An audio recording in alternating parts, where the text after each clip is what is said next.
de los temas que se ha puesto sobre la mesa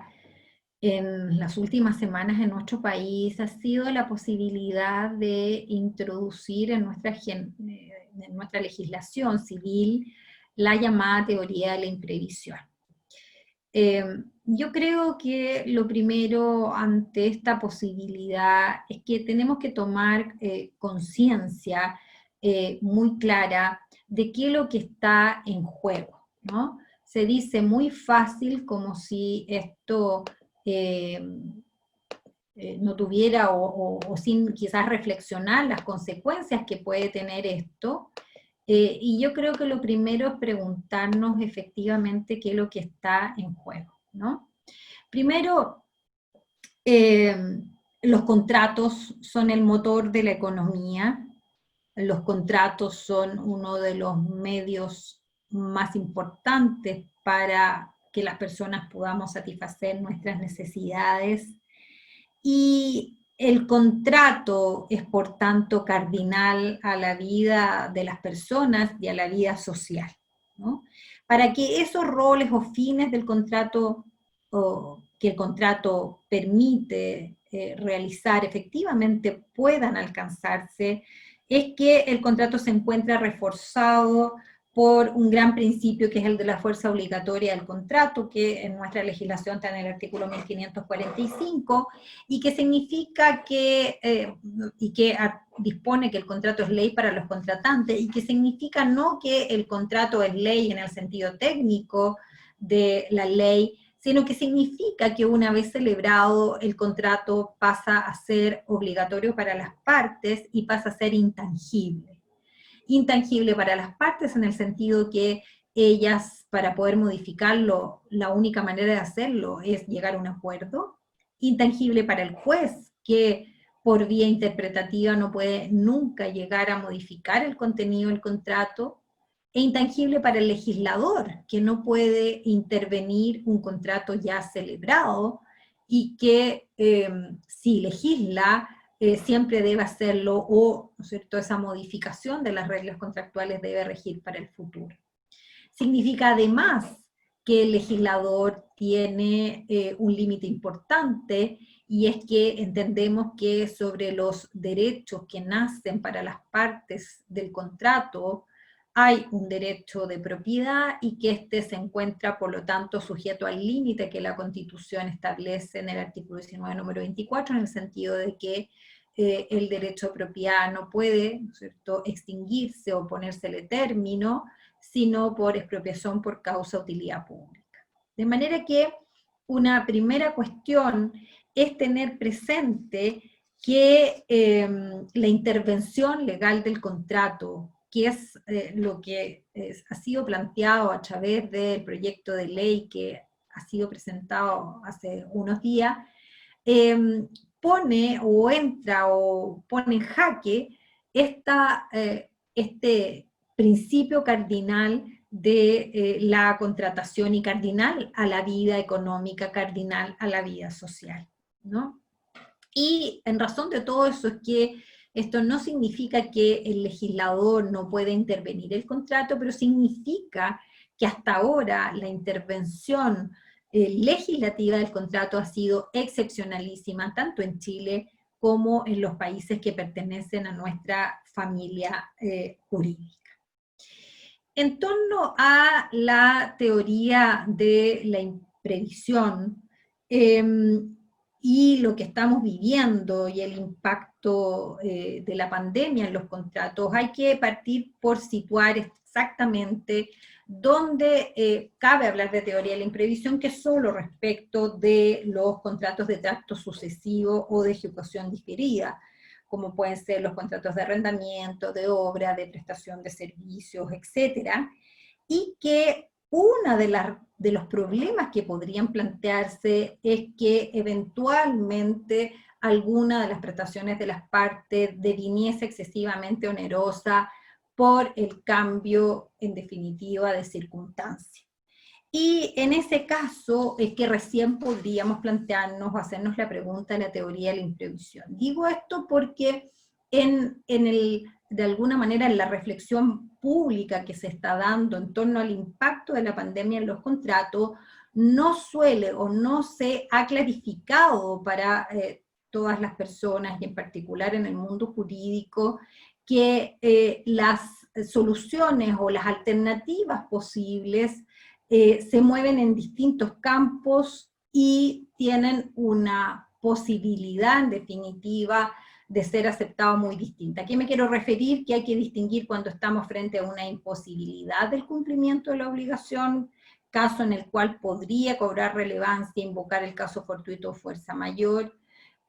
Hay que distinguirlo de la excesiva onerosidad sobreviniente de una de las prestaciones de las partes que rompe el equilibrio contractual inicial, que sería el terreno de la teoría de la imprevisión, y uno último que podría ser el que, por efecto de esta pandemia y de las medidas adoptadas por la autoridad,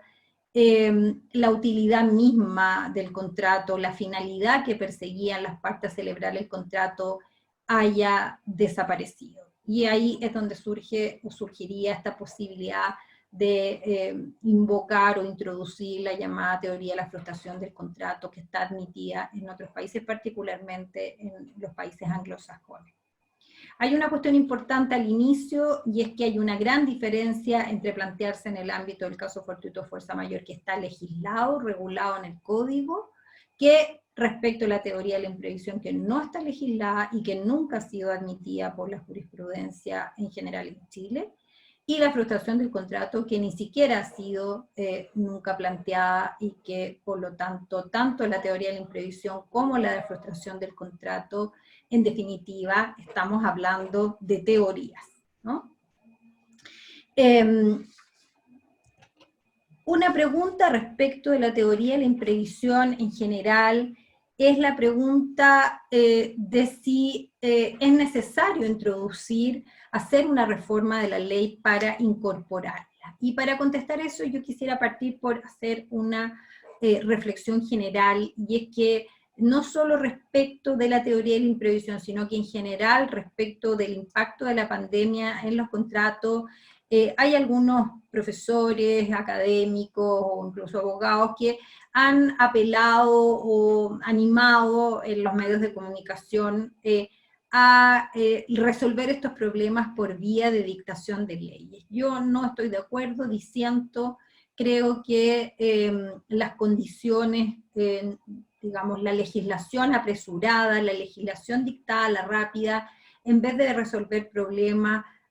muchas veces lo que hace es generar más problemas, más conflictos y con ello mayor litigación. Creo además que cada contrato es un mundo y que por lo tanto dar respuestas generalizadas que supongan una intervención de los contratos vigentes es muy difícil. Creo que se corre el riesgo de ser injusto. Ninguna de las partes de los contratos vigentes en Chile ha querido encontrarse en la situación en la que nos encontramos, y por lo tanto dar como soluciones generales para contratos que pueden ser muy variados, donde las realidades de los contratantes son muy distintas, no solo no es correcto, sino que puede ser profundamente injusto, ¿no? El que nosotros asumamos del que los contratos de arrendamiento, por ejemplo, necesariamente se va a liberar del pago de la renta a los arrendatarios, no parece tener en cuenta que también hay arrendadores que dependen de la renta para poder subsistir. En concreto, respecto al proyecto de ley presentado en materia de teoría de la imprevisión, que fue un proyecto presentado por 2 senadores, yo discrepo también de la alternativa de legislar para incorporar la teoría de la imprevisión. Por las razones que ya les decía en términos generales, porque una legislación, ¿no es cierto?, dictada a la rápida, tiene todos los problemas que estoy señalando, pero además porque este proyecto en concreto nos obliga a hacer la reflexión, ¿no es cierto?, de si en definitiva nos encontramos frente a las condiciones que justificarían introducir la teoría de la imprevisión. Tenemos que recordar que esta teoría surge especialmente en Europa a consecuencias de la Primera Guerra Mundial, pero sus orígenes se remontan al viejo derecho canónico, de acuerdo al cual en todo contrato va envuelta la llamada cláusula rebus sic stantibus, según la cual las cosas son mientras se mantengan las circunstancias bajo las cuales se celebró el contrato. La teoría entonces se aplica a contratos que no son de ejecución instantánea, sino de tracto sucesivo, para obtener la revisión judicial del contrato cuando, en razón de un imprevisto sobreviniente, se haya afectado en general la situación de todos los contratantes o de un gran número de contratantes que puedan encontrarse en la misma situación del deudor, y que importe para el deudor un desembolso exagerado, rompiéndose la equivalencia prevista al tiempo del contrato. La pregunta primera, si nos encontramos en esa situación actualmente, no se trata, por tanto, de invocar la teoría de la imprevisión porque algún contratante o porque en un contrato uno de los deudores se encuentra en esa situación, sino que la condición para poder invocar esta teoría tiene que ser que haya una, ¿no es cierto?, afectación general de un gran número de contratantes, y pareciera ser que todavía al menos no estamos en esa situación. Si nos vamos además al proyecto en concreto en trámite, que intenta o quiere introducir un artículo 1546 bis, debemos resaltar que en el primer inciso lo único que se estaría explicitando es la posibilidad de que las partes renegocian los términos del contrato, y me parece que ese inciso es completamente inútil porque hoy las partes no necesitan, ni nadie necesita, una norma que los autorice para renegociar, ¿no? Eso está, el camino está perfectamente abierto para que las partes renegocien siempre, ¿no? En cuanto al segundo inciso, que lo que permite es que si no ha prosperado la renegociación, las partes pueden poner término al contrato y puedan decidir de común acuerdo solicitarle al juez que proceda a la adaptación del contrato, y señala que a falta de acuerdo dentro de un plazo razonable, el juez podrá, a petición de una de las partes, revisar el contrato o ponerle término en las condiciones y en el plazo que él determine. Al respecto quiero resaltar que el proyecto, y esto es importante, este proyecto no resuelve los problemas que actualmente podrían presentarse o el escenario en el cual podría producirse esta situación, porque el propio proyecto parte por señalar que no va a regir a los contratos vigentes, sino a los contratos hacia el futuro. Bien sabemos que tiene que ser así, porque de acuerdo al artículo 22 de la ley de efecto retroactivo, en todo contrato van envueltas las leyes vigentes al tiempo de la celebración, de manera que el legislador no podría intervenir en contratos vigentes sin afectar de alguna manera este principio tan importante de la fuerza obligatoria y la intangibilidad, y caer en el riesgo de, como yo les decía, ser injusto respecto de muchos contratantes. En segundo lugar, el proyecto se asienta en bases que no son correctas y que no son ciertas. Quiero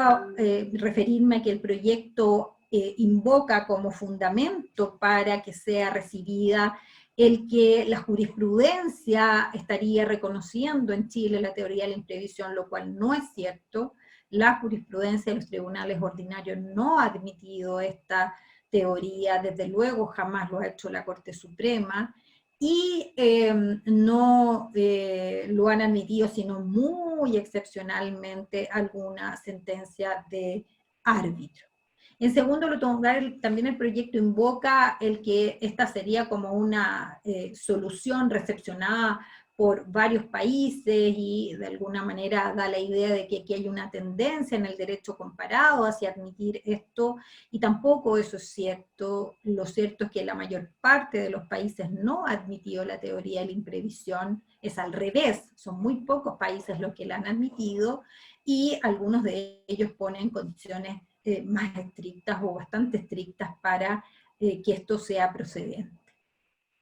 La fórmula que se quiere introducir además no fija ningún parámetro para el juez para el ajuste de contrato, sino que lo deja completamente entregado al arbitrio judicial fijar este parámetro, lo que también me parece de alguna manera riesgoso y que obviamente deberían establecerse de alguna manera ciertos límites para la acción judicial en esta materia. Y por último, creo que no podemos o no se puede avanzar hasta introducir esta como solución sin que esto se produzca con un extendido diálogo interdisciplinario, fundamentalmente con el mundo económico, con aquellos que pueden medir cuál es el impacto del cambio de las reglas de juego de los contratos, tanto en la contratación interna como respecto de la inversión extranjera. Este es un cambio importante de las reglas del juego y requiere de un diálogo mucho más que el estrictamente jurídico. ¿Cuál sería, por último, la solución? Algunos han dicho que no se requiere de reforma legal porque las normas actualmente vigentes permitirían al juez realizar en definitiva el ajuste contractual a través del artículo 1546 que establece que la ejecución de los contratos debe hacerse de buena fe. El artículo 1546 efectivamente es una herramienta de integración, es un elemento de integración del contrato. La buena fe es una pauta o parámetro que debe permitir poder integrar el contrato cuando no hay una solución establecida en él para esto. Pero más que apelar a que la solución o el uso del artículo 1546 lleve a la teoría de la imprevisión, cosa que considero que no es posible, porque la teoría de la imprevisión tendría que ser introducida legalmente para poder darle esas facultades al juez. Sin embargo, eso no significa que el artículo 1546 no deba y no pueda ser una espléndida herramienta para que los jueces potencien en definitiva una solución, ¿no? En cuanto a la necesidad de respuesta, además, no hay que olvidar que la situación de cambio de las circunstancias de excesiva onerosidad sobreviniente puede estar prevista en el contrato. No necesariamente en todos los contratos hay un silencio respecto a esta materia. Así sucede en Chile en general con los contratos económicamente más importantes, por ejemplo, contratos de construcción de obra, donde en general se han incluido cláusulas que están tomadas del derecho extranjero, que son estas llamadas cláusulas hardship, que precisamente se hacen cargo de cuál será el ajuste, por ejemplo, al contrato en caso que sobrevenga una de estas circunstancias. Y frente a la ausencia de regla contractual, creo que en definitiva el artículo 1546 sería o debe ser la herramienta a la cual en definitiva apostemos y difundamos, en el sentido de que el juez tiene las herramientas para poder promover el acuerdo, para proponer bases de conciliación, para instar a las partes a llegar a un arreglo. Estoy convencida que el rol que debemos tener hoy los abogados, los académicos, los jueces, tiene que ser de intentar solucionar este impacto en los contratos de la situación excepcional que estamos viviendo mediante el acuerdo, promover el acuerdo, desarrollar, ¿cierto?, instancias que permitan en definitiva a las partes renegociar el contrato, que es la única solución que en definitiva va a ser justa para ambas partes, teniendo presente que ninguna de ellas ha querido encontrarse en la situación en la que nos encontramos. Estoy convencida que solo vamos a salir de esto mediante la solidaridad, y esa solidaridad también tiene que darse en el ámbito contractual.